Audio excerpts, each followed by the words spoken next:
여러분 안녕하세요. 선생님, 여러분하고 정법 수업 함께하는 유지선입니다. 여러분께 선생님이 부득이하게 수업을 대면으로 진행하지 못하고 온라인으로 진행을 하게 되었어요. 죄송한 마음입니다. 지금 우리가 시험 범위를 다 학습하지 못했기 때문에 선생님이 어, 온라인으로 수업을 찍어서 여러분에게 배부를 하려고 합니다. 선생님이 지금부터 진행하는 수업을 잘 듣고 시험 준비에 차질이 없도록 그렇게 선생님 당부를 해 볼게요. 전법 총 4반이 신청해서 4개 반이 신청해서 수업이 진행되고 있는데요. 선생님이 지금 수업하는 내용은 진도가 가장 느린 반을 기준으로 수업을 진행을 할 거고요. 반에 따라서 지금 선생님이 설명하는 부분을 실제 선생님과 학습이 되었다면 그 부분은 빼고 그 이후부터 내용을 학습해도 상관이 없을 것 같습니다. 일단 정법 교과서를 준비해 주셨죠? 네, 정법 교과서가 있어야 하고요. 혹시 정법 교과서 없으면 지금이라도 빨리 준비를 하기 바랍니다. 선생님 수업을 듣고 선생님이 배부한 학습지 빈칸을 채워보고 또 학습지 빈칸 내용 채워진 학습지도 선생님이 전달을 했거든요. 그 내용 참고해서 여러분 시험 준비를 하면 될 것 같습니다. 일단 정법 교과서 몇 페이지일까요? 자, 정법 교과서 48페이지입니다. 정법 교과서 48페이지. 우리나라의 정부 형태부터 선생님 수업을 진행을 해보도록 할게요. 정부 형태는 의원 내각제와 대통령제가 있죠. 그리고 선생님이 여러 반에 이미 얘기를 했지만 전형적인 정부 형태. 시험 공부를 하면서 문제집에서 문제를 풀어본 학생들은 아마 이런 표현을 들어봤을 거예요. 전형적인 정부 형태. 문제에서 어떤 설명을 하고 다음은 전형적인 정부 형태 중에 하나이다. 그러면 이 단서가 있으면 무조건 그 지문에서 설명하는 정부 형태는 의원 내각제이거나 또는 대통령제.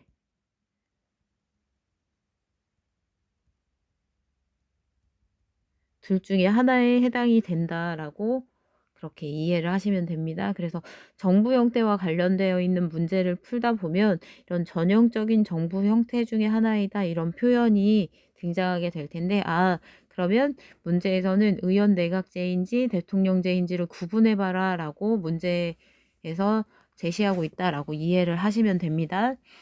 지난 시간까지 해서 의원 내각제와 교과서 앞으로 한 장 넘겨보시면 의원 내각제와 대통령제의 특징, 장단점, 그리고 입법부와 행정부의 서로의 견제수단 이런 것들을 살펴봤고요. 실제 그럼 대한민국 정부는 어떤 정부 형태를 취하고 있는지 교과서 48페이지에 소개가 돼 있는데 결론부터 얘기하면 우리나라는 대통령제입니다. 그런데 완벽한 순수한 대통령제가 아니고 의원 내각제 요소를 가미한 대통령제입니다. 그러니까 조금 전에 선생님이 얘기했던 전형적은 정말 순수한을 얘기를 하는 거죠. 그러니까 엄밀히 따지면 우리나라도 순수한 정부 형태는 아니겠네요. 그래서 완벽하게 이론적으로 완벽한 대통령제 또는 의원 내각제를 전형적인 정부 형태라고 그렇게 이해를 하시면 됩니다.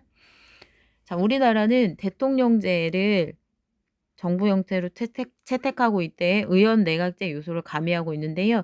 지금 우리나라에 규정되어 있는 이 정부 형태가 처음부터 이 모습을 갖추고 있는 게 아니라 역사 속에서 여러 가지 과정을 거쳐서 지금의 정부 형태가 마련이 되었는데 우리나라 1960년대 초대 대통령 이승만 대통령의 장기 집권 부정선거가 발생을 했고요. 이거에 시민들이 반발해서 4.19 혁명을 일으켰습니다. 제3차 개정 헌법을 통해 잠시나마 의원 내각제라는 정부 형태를 채택을 했었으나 1961년 5.16 군사정변, 박정희 전 대통령이 1961년 5.16 군사정변을 발생시키고 다시 원래대로 대통령제 정부 형태로 헌법이 개정되게 됩니다. 그 이후에 박정희 대통령의 대통령제 정부 형태가 오랜 세월 유지되다가 1980년 전두환 전 대통령 간접선거로 7년 임기의 대통령제가 진행이 되고 결국에 1987년 6월 민주화 운동을 통해서 드디어 오늘날의 국민의 직접선거 그리고 5년 단임이라는 말은 왼쪽 날개에도 소개가 되어 있지요. 한 번 하면 다시는 못한다라는 뜻이에요. 그래서 국민이 직접 뽑고 임기는 5년이고 한 번만 할 수 있는 대통령제를 채택하고 있다. 그래서 우리나라의 정부 형태가 역사적으로 어떻게 변천되어 왔는지 48페이지에서 소개하고 있는데요.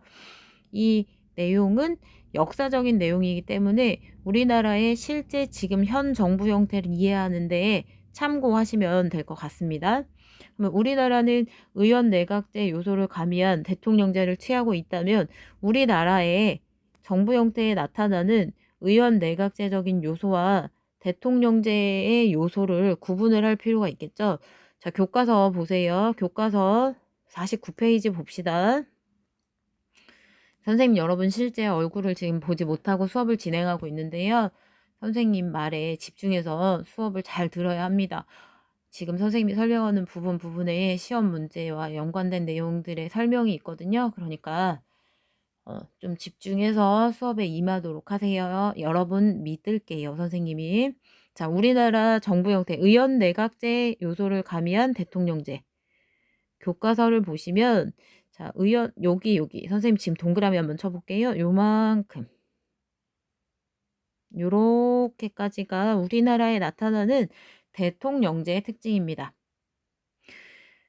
국회는 국민의 직접 선거로 선출된 국회의원으로 그리고 행정부의 수반은 국가 원수를 겸하면서 국회의원과는 별도의 국민의 직접 선거로 선출한다. 최근에 3월에 실제 대통령 선거가 진행이 됐잖아요. 이게 우리나라의 대통령제의 특징이고요. 또 우리나라에는 대통령이 법률안 거부권을 가지고 국회는 탄핵 소추권을 행사할 수 있는 것도 우리나라의 대통령제의 특징 중에 하나입니다. 선생님 수업 시간에 언급한 적이 있는데요. 국회가 대통령제에서는 탄핵 소추권 그리고 또 뭐 또 가지나요? 각종 동의 및 승인권. 대통령이 무언가를 하려고 할 때 국회 동의, 사전에 허락을 받는 동의 또는 사후에 허락을 받는 승인 이런 것들을 국회가 가지고 있다라는 내용도 한 번쯤은 선생님이 언급을 했던 것 같아요. 그래서 위에 문단에서 소개하고 있는 내용이 우리나라 정부 형태 중에 대통령제의 특징이고요.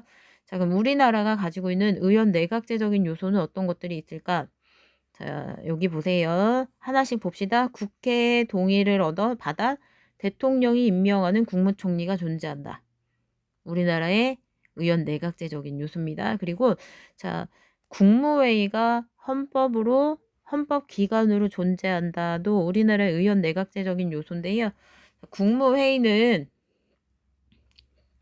교과서를 한 장 이렇게 한 2장 정도 넘겨보면 교과서 2장 정도 넘겨보세요. 그러면 52페이지에 실제 국무회의가 진행되고 있는 모습이 사진으로 소개가 되어 있는데 이거는 행정부에서 대통령을 중심으로 대통령의 어떤 신중한 의사결정을 위해서 대통령의 독단적인 결정을 막기 위해서 이루어지는 회의이고요.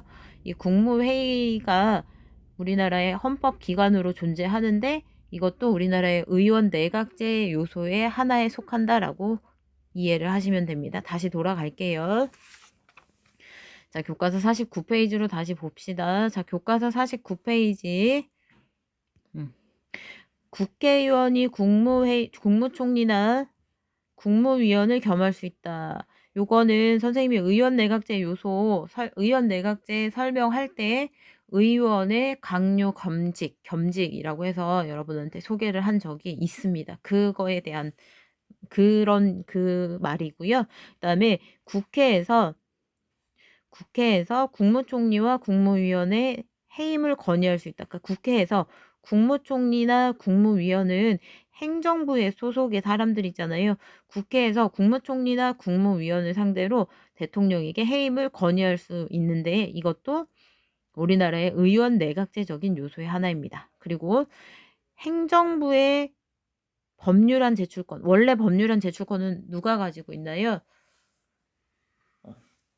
원래 대통령제에서는 법률안 제출권은 국회, 의회, 입법부만 고유의 권한으로 가져야 하는데 우리나라는 행정부도 법률안을 제출할 수 있습니다. 이게 우리나라가 가지는 의원 내각제적인 요소 중에 하나고요. 그리고 국무총리, 국무위원, 정보위원이 국회에 출석하여 국정 처리 상황을 보고하거나 의견을 진술할 수 있다. 그래서 아마 여러분 TV 같은 거 보면 국회의원들이 장관이나 이런 사람들 불러다가 이렇게 여러 가지 질문하고 또 장관은 그런 국회의원의 질문에 대답을 하고 있는 상황을 한 번쯤은 봤을 거예요. 이러한 것도 의원 내각제 요소의 하나다. 그리고 국회가 만약에 행정부의 어떤 뭐 국무위원이나 또는 뭐 국무총리를 상대로 출석을 요구하면 출석하여 답변할 의무가 있는데요. 이 부분도 우리나라의 의원 내각제적인 요소입니다.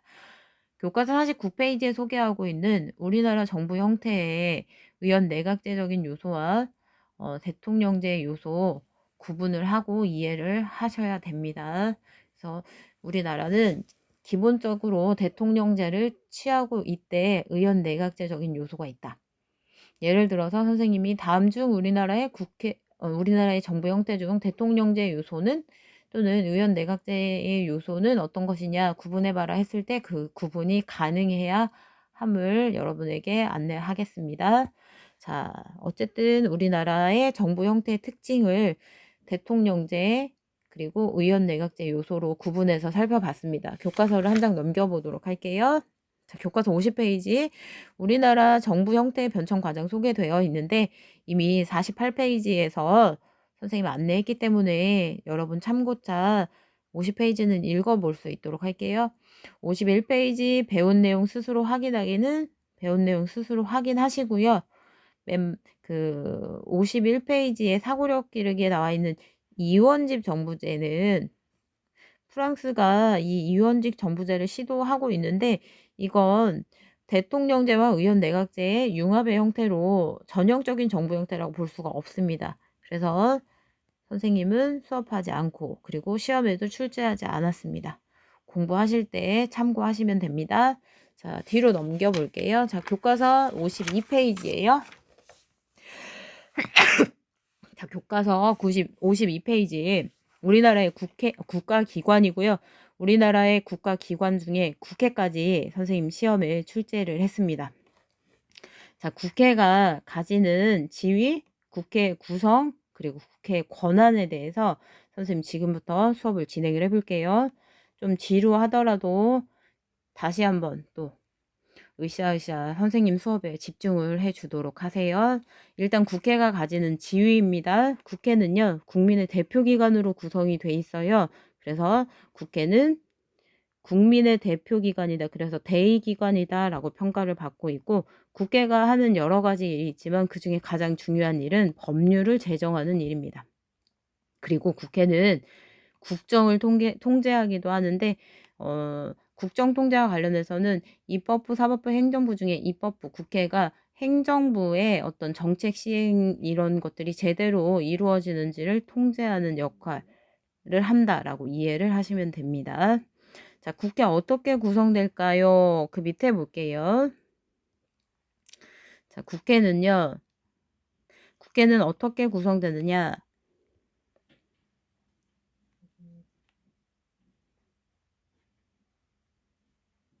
자, 국회는 일단 단원제다라고 소개를 하고 있죠. 단원제는 입법부의 구성 형태, 오른쪽 날개 보세요. 교과서 53페이지 오른쪽 날개. 입법부의 구성은 단원제와 양원제로 구분을 하고 우리나라는 단원제인데 국회가 한 개의 합의체로 구성되어 있다라는 걸 단원제로 표현합니다. 그러면 단원제의 이해를 돕기 위해서 양원제는 미국 같은 경우 상원의원, 하원의원, 국회 내에서 또 두 개로 구분되는 걸 들어본 적이 있을 거예요. 우리나라는 그렇지 않고 국회는 하나의 단원제로 이루어져 있다 이해하시면 되고, 국회의원은 국민이 직접 뽑는다. 국회의원 한 번 하면 4년 동안 할 수 있다. 우리나라 헌법에서는 국회의원 수를 200명 이상이라고 규정을 하고 있고, 실제 오른쪽 날개 보세요. 우리나라 실제 국회의원은 300명입니다. 현재 국회의원의 지역구 그리고 비례대표의원 있지만 요것은 생략하도록 하고 나중에 선거제도 배울 때 선생님 자세하게 설명하도록 할게요. 국회의원들의 원활한 업무 수행을 위해서 국회의원이 가지고 있는 특권이 있습니다. 불체포 특권과 면책 특권인데요. 용어에서 체포되지 않는다. 그래서 불체포, 그 다음에 책임이 면제된다. 이렇게 이해를 하시면 됩니다. 국회의원이 국회 내에서 활동을 할 때 다른 외부의 압력 이런 걸로부터 자유롭게 소신껏 본인들의 활동을 할 수 있도록 국회 회의가 진행되는 동안에는 국회의원을 체포할 수 없고, 그리고 국회의원이 국회 내에서 한 발언에 대해서는 국회 밖에서 책임을 면제해 주겠다라는 두 가지의 특권을 국회의원에게 우리나라는 부여를 하고 있습니다. 국회 내부에는 여러분 각 반에 반장이 있는 것처럼 국회 내부에는 한 명의 국회의장이 있고 두 명의 국회 부의장이 존재하고요.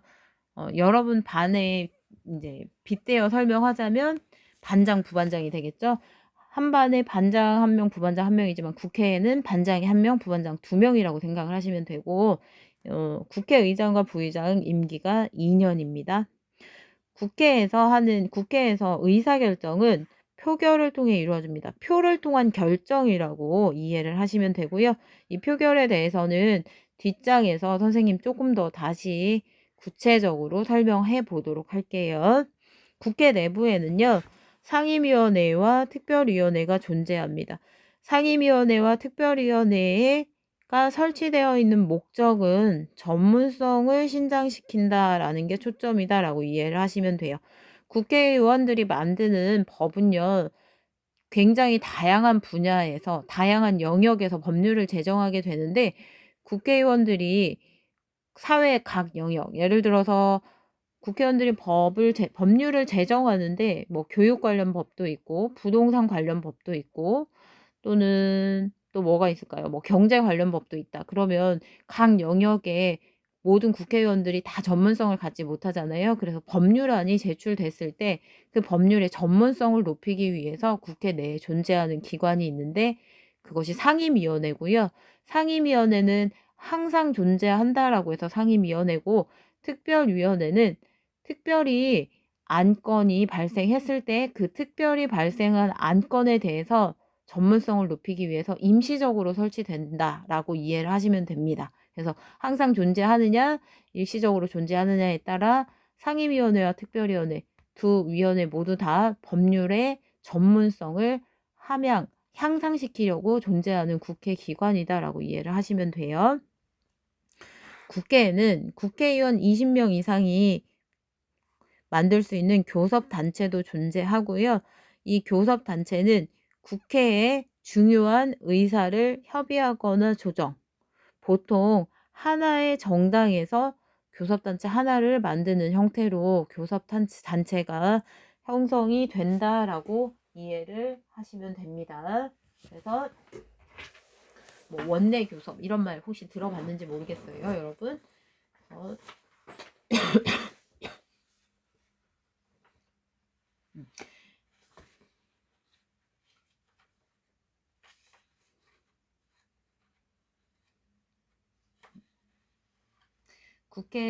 미안합니다. 선생님 잠깐 목이 아파서 물을 잠깐 마셨어요. 국회 의사 진행에 중요한 안건을 협의하는 기관으로 20인 이상으로 구성된 교섭단체가 존재합니다. 그래서 국회 의사 진행과 관련해서는 교섭단체, 전문성 신장과 관련해서는 상임위원회, 특별위원회가 구성되어 있다라고 이해를 하시면 됩니다. 자, 국회 회의는요, 정기회와 임시회로 나누고 정기회는 늘 열린다. 보통 우리나라 9월 1일 날 열리고요. 정기회 한 번 열면 100일을 넘길 수 없습니다. 임시회는 정기회에서 다 끝나지 못했을 때 국회의원들의 업무가 정기회로 다 마무리가 되지 않으면 필요에 의해서 임시회가 개최될 수 있고 한 번 개최된 임시회는 30일을 초과할 수 없습니다. 정기회는 누구의 필요로 열리는 것이 아니라 그냥 1년에 한 번씩 9월 1일을 기준으로 보통 100일을 넘기지 않는 선에서 정기회가 열리고요. 임시회는 임시회를 개최하기 위한 임시회 개최에 필요한 조건이 있습니다. 그 조건에 부합될 때 임시회가 개최가 됩니다. 임시회 구체적인 내용 학습지에 써져 있을 거예요. 여러분 꼭 한번 읽어보세요. 자, 국회 회의는 투명성, 국회 회의는 공정하고 투명하게 이루어지기 때문에 어느 경우에도 회의를 공개하는 것이 원칙이고요. 만약에 정기회나 임시회에서 그 회기가 끝날 때까지 결정을 못한 안건이 있다면 다음 회기가 열렸을 때 마무리가 되지 않았으니까 완성을 지어야 되겠죠. 그래서 다음 회기에 계속 그것을 심의하여야 한다라고 해서 국회 회의 진행과 관련해서 회의 공개 그리고 뭐 회기 계속 이런 원칙들이 존재합니다. 그래서 그런 내용들을 이해하시면 될 것 같습니다. 자, 교과서 뒤로 넘겨보도록 할게요.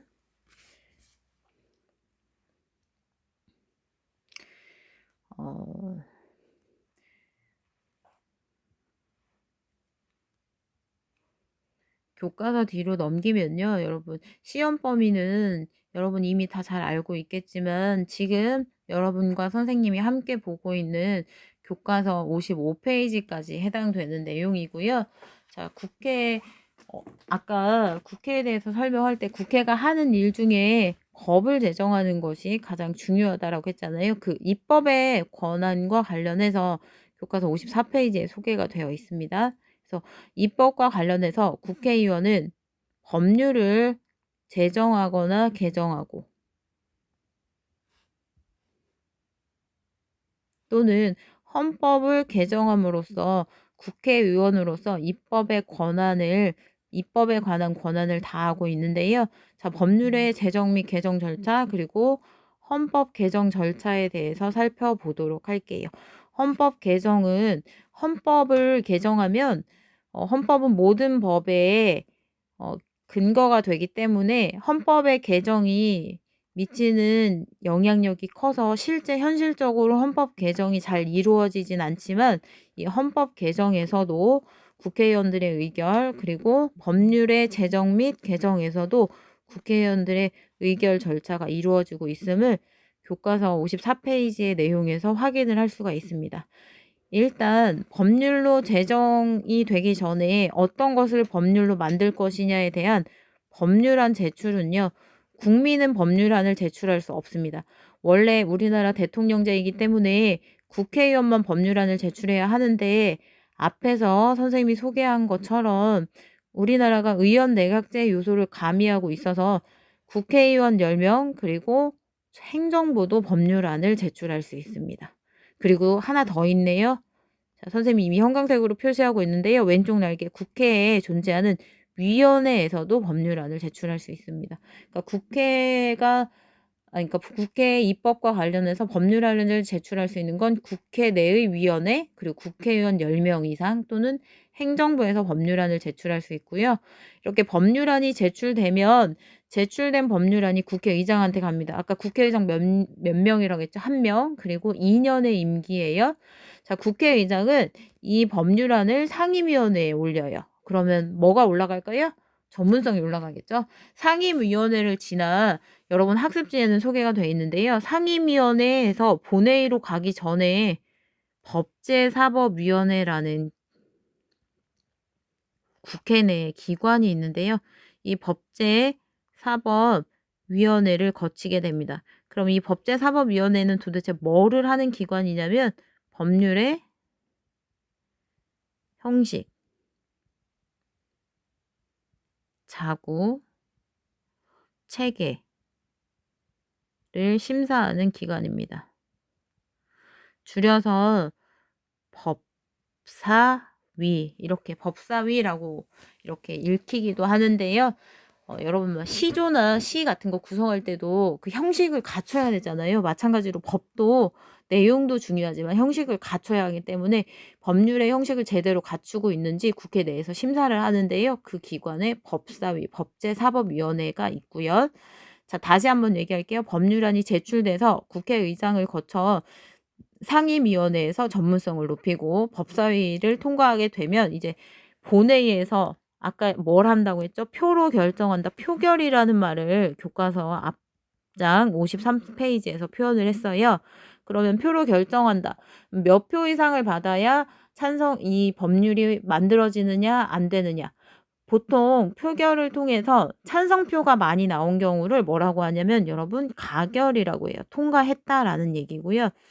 반대표가 많이 나오면 부결되었다라고 이렇게 표현을 하거든요. 그러면 이 법률안이 법률로 통과되기 위해서는요. 자, 밑에 보세요. 제적위원 과반수의 출석이에요. 우리나라 현재 국회의원 몇 명이라고? 300명이라고 했잖아요. 그럼 제적위원 과반수니까 몇 명일까요? 151명 이상은 출석을 해야 되는 거죠. 현재의 숫자를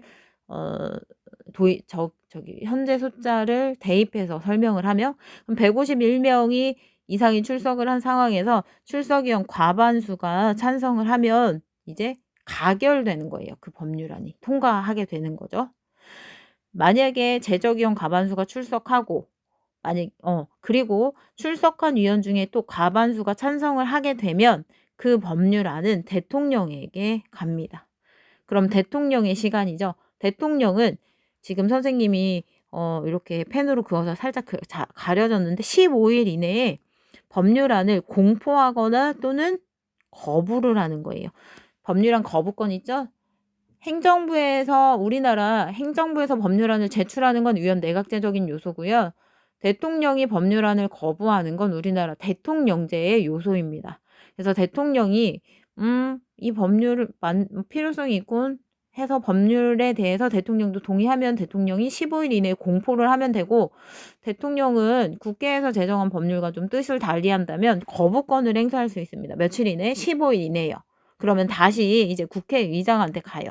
그리고 아까 거쳤던 그 과정을 다시 겪습니다. 그런데 조건이 달라져요. 바로 대통령의 법률안 거부권 이후에 재의결은 뭐냐면 다시 의결을 할 때는 제적위원 과반수가 출석하고 출석위원 3분의 2 이상의 찬성을 받아야 합니다. 그러니까 대통령이 거부권을 항상 한번 행사하면 조건이 좀 더 엄격해진다라고 이해를 하시면 되고 이렇게 했는데도 재의결에서 또 가결됐다. 그럼 또 다시 대통령한테 가겠죠. 그럼 대통령은 5일 이내에 법률을 공포하고 이 법률은 시행이 되는데요. 만약에 대통령이 한번 거부를 했던 법률이 다시 대통령한테 왔을 때 대통령이 원래 법률의 공포는 대통령의 역할인데요. 만약에 대통령이 법률을 공포하지 않으면 원칙은 대통령이지만 경우에 따라서는 국회의장이 대신 법률을 공포하고 법률을 시행할 수도 있습니다. 이게 바로 법률의 제정과 개정의 절차인데요. 여기에서 시험을 냈습니다. 그래서 여러분 이해하셔야 돼요. 다시 한번 얘기하면 법률의 제정과 개정 그리고 헌법 개정 두 군데서 각 절차에서 시험이 다 출제가 되었습니다. 공부를 꼼꼼히 하고 시험에서 틀리는 일이 없도록 주의하셔야 됩니다. 두 번째, 헌법 개정이에요. 아무래도 법률보다 더 상위의 법이기 때문에 헌법 개정은요. 헌법 개정안을 발의하는 주체가 국회의원 제적위원 과반수로 법률안에 비해서 굉장히 많은 인원수가 요구되고요. 그리고 법률안 제출을 행정부에서 할 수 있었다면 헌법은 대통령이 개정안을 발의할 수 있다라고 내용을 이해하시면 됩니다. 헌법 개정안을 국회 제적위원 과반수 또는 대통령이 발의를 했다. 그러면 대통령은 이 사실을 국민들에게 20일 이상 이런 헌법 개정안이 발의됐습니다. 안내를 해야 되고요.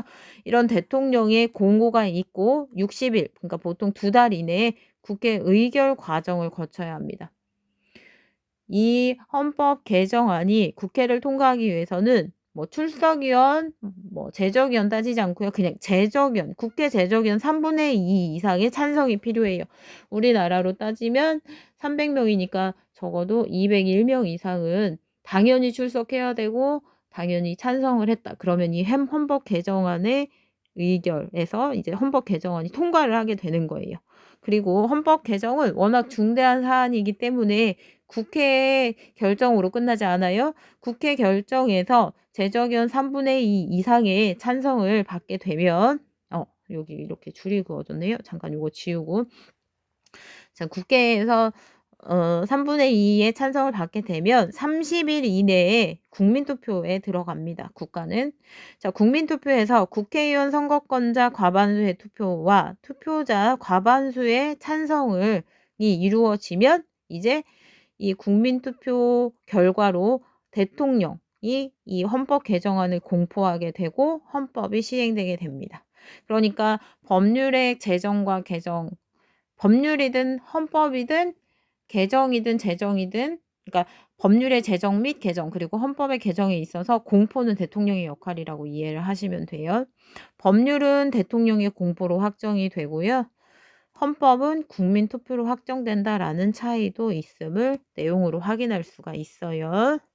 자, 위에서 설명했던 내용과 관련해서 밑에 교과서 볼게요. 밑에 교과서 보면 신문 속의 세상 읽기라고 해서 법률이 제정되는 절차를 가나다라 이렇게 나열해봐라 라고 소개를 하고 있는데 요거 살펴보시면 답은 혹시나 해서 풀어준 반도 있어서요.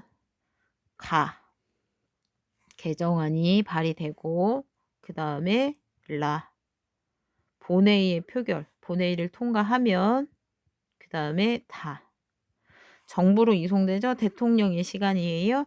그리고 공포하게 된다. 이런 순서로 법률 개정 절차를 나열해 볼 수도 있습니다. 자, 이제 마지막이에요. 시험법이 마지막 교과서 55페이지입니다.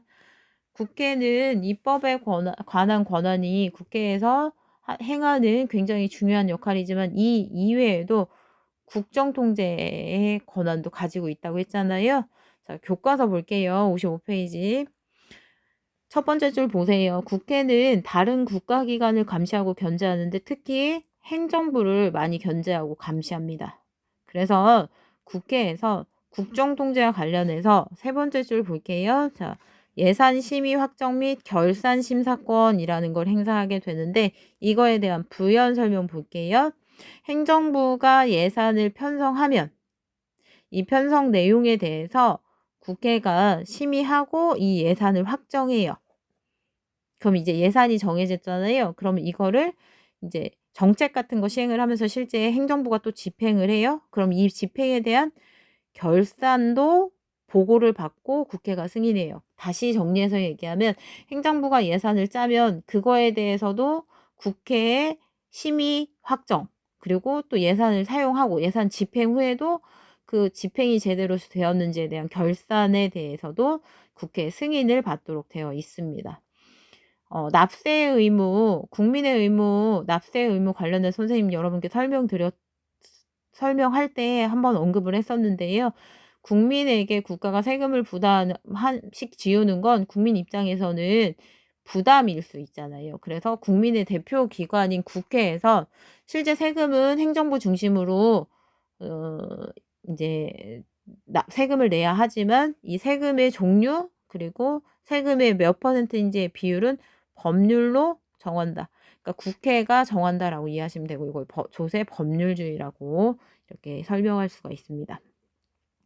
이 이외에도 국회는 정기적으로 국정 전반을 감사하고 그래서 이걸 뭐라고 해요? 국정감사권이라고 하고요.